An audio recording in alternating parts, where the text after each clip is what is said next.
sagal lakkoofsa tokko kaasee amma sagaliitti akkas jedhan dubbisa. Mee kudhan dabaleen dubbisa. Yesuus Yerikoo dhufee keessa darbe. Namni Zeekkiyoos jedhamu tokko achi ture. Inni hangafa warra qaraxxuu badhaadhaas ture. Zeekkiyoos kun Yesuus isa kam akka ta'e baruu barbaade. Garuu namoonni waan baay'ataniif hojjaan isaas gabaabaa waan tureef isa arguu hin dandeenye. Yesuus karaa sana irra akka darbu yommuu dhaga'ee namichi isa arguudhaaf dura fiigee qilleensa tokko yaabe. Yesuus iddoo sana yommuu ga'ee ol ilaalee yaa Zeekkiyoos dafii gadi bu'ii har'a mana kee ooluun anaaf ta'aa jedheen. Zeekkiyoosis dafee gadi bu'ee gammachuudhaan Yesuusin simate. Jarri kana arganii keessummaaf mana nama cubbamaa kana dhaqee jedhanii hundumti isaanii Yesuus irratti gumguman.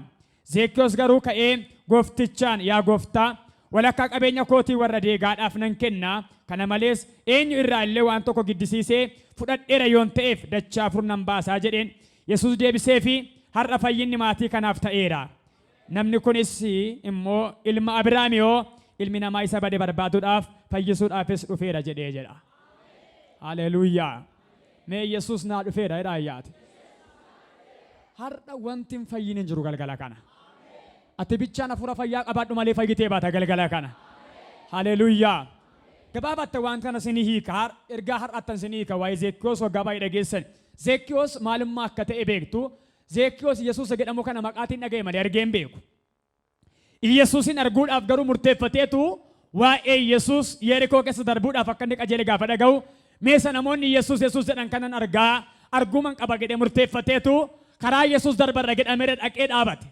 Gaafa karichaadha dhaabatu namoonni baay'een Yesuus wajjin deemaa warra jiran namoota baay'ee waan ta'eedhaa fi haalli namoota kanaa akkaataan namoota kanaa Yesuusa barbaadu kana arguudhaaf haala mijatuu fi waan ta'eedhaa fi waa gurguddaa lama murteeffate.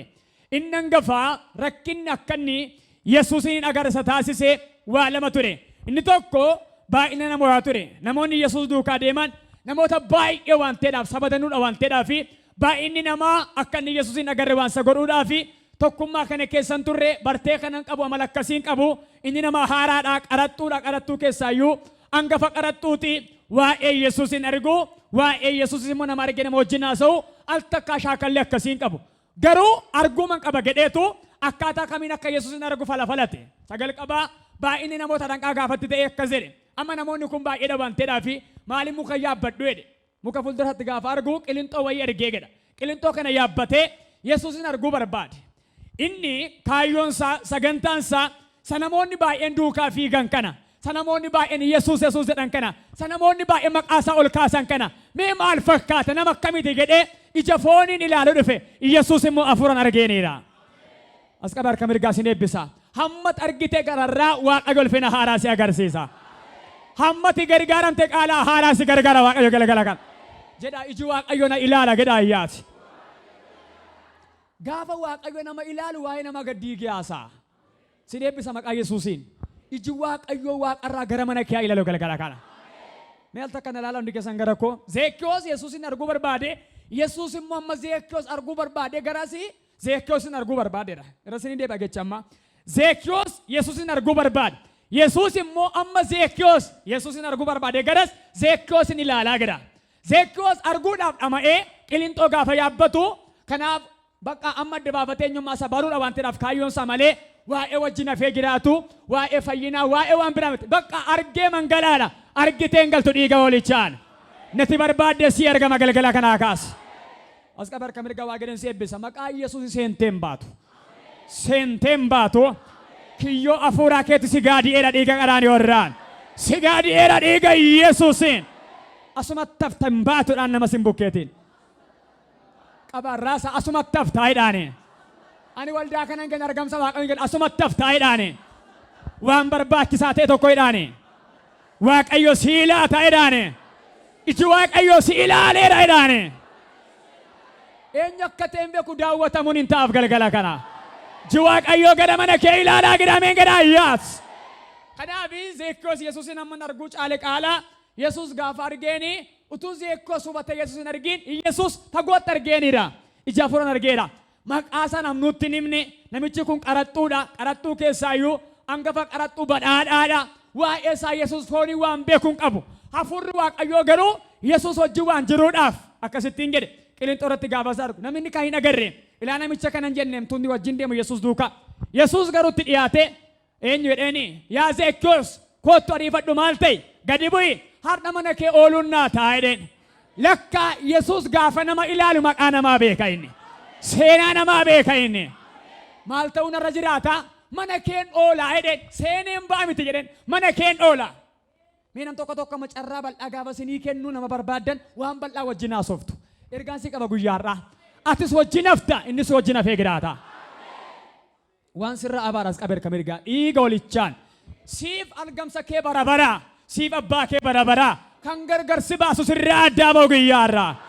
Sirraa addaa ba'u dhiiga Yesuus jedhaa narraa addaa ba'u gedhaayyaas.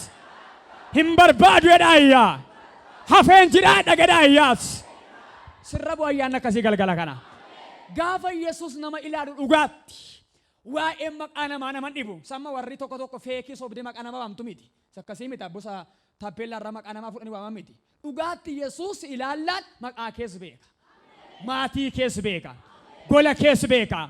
Seenaa kees beeka. Jalqaba kees xumura kees beeka. Ameen gedhaayyaas. Eenyu fakka ta'een beeku daawwannaa ta'a galgala kana.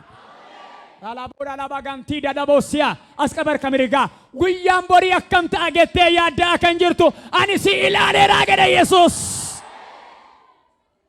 Mee guyyaan borii naa ilaalameera gedhaayyaa. Harka mirga ol kaasa guyyaan borii gedhaayyaas. Naa ilaalameera gedhaayyaa. Ergaan si qaba guyyaarraa as qabar kamirgaa dhuguma amanteen harkaa fudhatta.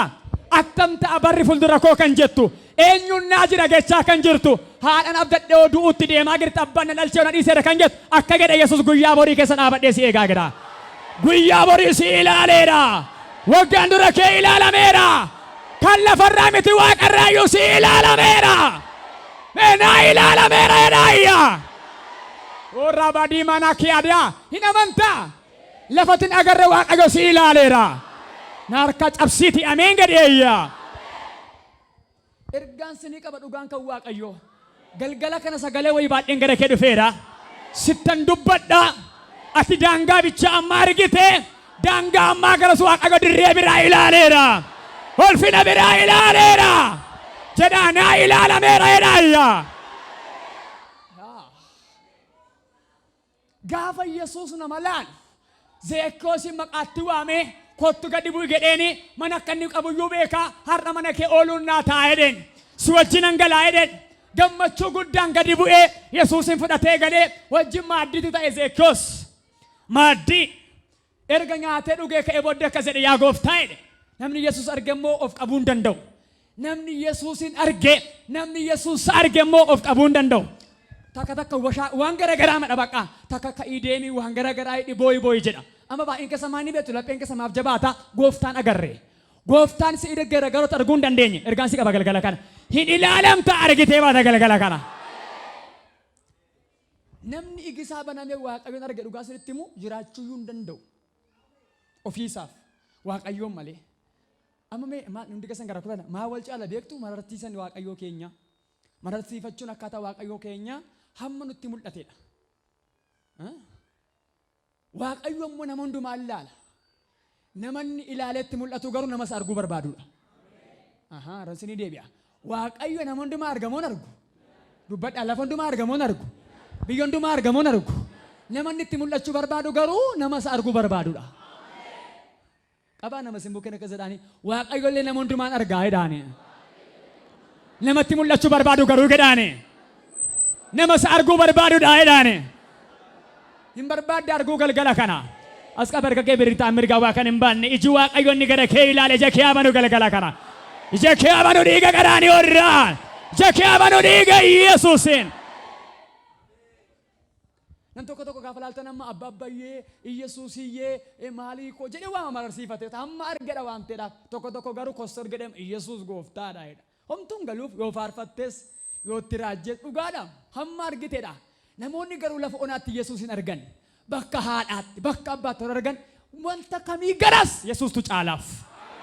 Ija kee baneera dhiiga garaanii warraan. Amma namoonni baay'een kan isaan Yesuusin arganii uffannaa irratti bichaadha. Buddeena irratti bichaadha. Yesuus immoo isa guyyaa fayyina keenyaati. Isa guyyaa rakkina keenyaati. Isa guyyaa qobaa keenyaati. Eenyu fakkaatee hin beeku ilaalamuun ta'aa fi galgala kanaa kaase. Daawwannaa sii taa'anii gagaraani warraan. Meechu Waaqayyo na ilaala jedhaa. Gaafa Waaqayyo nama ilaalu seenaan namaan geeddarama. Gaafa Waaqayyo nama ilaalu manni namaan jijjiirama. Homaana sandi karidii booriyaa. As qabar kamirgaa sin eebbisa. Waaqayyoon arguudhaaf dhamaa kan jirtu sitti mul'adhaa jedha Waaqayyo galgala kana. Sin ilaalaa jedha Waaqarraa. Aggaar guyyaa tokko arguudhaaf hin yaadne Waaqayyotu garuu Waaqarraa yaadee fi ergamaa ishee gargaaru Waaqarraa ergeef. Ergamaa ishee gargaaru dhufeera isheen garuu ishee jaamaadha. Kanaaf malittiin gedhere Waaqayyo ishee banee fi ergamaa ishee gargaarsaaf dhufe akka isheen agartu biga ishee baneef. Gaafa mil'attee ilaaltu inni silaa qobaa ture amma garuu ergamaan tokko dhufeera. Inni silaa qobaa boo'aa turte amma garuu misiraachoo kan baatu dhufeera. Ergaan si qaba galgala kaas qabar kamirgaa. Har'a ergamaa miti ergaan dhufeera Waaqayyo biraa. Ergaan dhufeera dhiiga Yesuuseen. Mee ilaalamuun naa ta'a gadhaa si'a lama. Jedhaa ilaalamuun naa ta'a jedhaayyaa. Gaafa ishee ilaaluu dhufu ergamaan kuni maal akka isheen rakkatte beekeedha.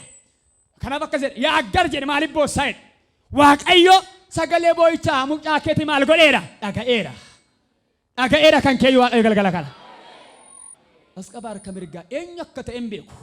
Utuma kannisni baay'een si hidduu. Oo manna nama sandiyaa. Otoo bitaan mirgaan hiddamtuu waan barbaachisaa fudhattee baataa jedhe Waaqayyoos. Fudhattee baata dhiiga qaraanii warraan. Fudhattee baata dhiiga Yesuuseen. Abababoo sandiyaa. As qabar kamirgaa waajjira keessaa haa ta'u harka namaarraa haa ta'u dhaabbata mootummaa haa ta'u miti mootummaarraa haa ta'u otoo si hiddanii waa fudhattee baatana Yesuus. Mee ilaalamuun naa ta'eera gadhaayyaa. Nama 11 akkasu ta'anaa jedha Waaqayyooti. As qabar kamirgaa lafa eebba barbaacha dhadheetti kannisa fakkaatee kan si hiddaa jiru. Arraba namaa jecha namaa maqaa gadhee otuma isaan si hiddanii otoo bitaa mirgaa si waraananii harka duwwaa miti fudhattee baatana Yesuus. Fudhadheen baa kan jedhameedha jedhaas. Mee Waaqayyo harka duwwaa nan baasu jedhaayyaa.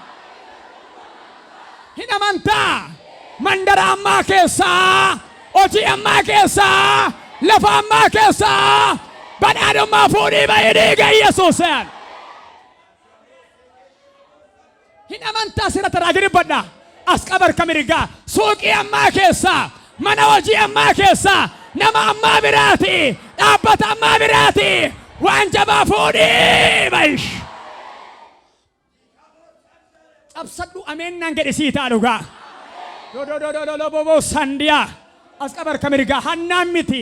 Aca barbarummaatiin miti. Waliin dha'uutiin miti. Mana namaarraa hojjechaa kan jirtu. Namaaf ergamaa kan jirtu. Hankee fudhattee baatadhe Waaqayyo galgala kana. Kankee. Maaddii kee fudhattee baata dhiiga qaraanii warraan. Mee kan koon fudhadhee baa gedhaayyaa. Ji Waaqayyo na ilaaleera jedhaayyaas. Laalaboora laba didii gantuu dalaboosiyaa. Nama baay'eedhaaf ergaa ta'a galgala kana. Addumattuu nama 11dhaaf as qabar kamirgaa dhama abichaa ta'aa kan jettu. Dadhabbii bichaa ta'aa kan jettu. Imimmaan bichaa ta'aa kan jettu. Dafqa bichaa ta'aa kan jettu. Oo boo'icha bichaa ta'aa kan jettu. Harka duwwaan baatu si ilaaleera jedhe Waaqayyoos. Harka duwwaan baatu jedhe Waaqayyo. Ergaa kee kan ta'e simadhu sodaatiin. Nama bitaan mirga kee jiru saalfatiin. As qabar ka bitaan mirgaa mana barumsaa ammaarraa. Levelii ammaarraa kaampaasii ammaarraa elementarii ammaarraa lafa hojii ammaarraa waan jabaa si badhaaseera.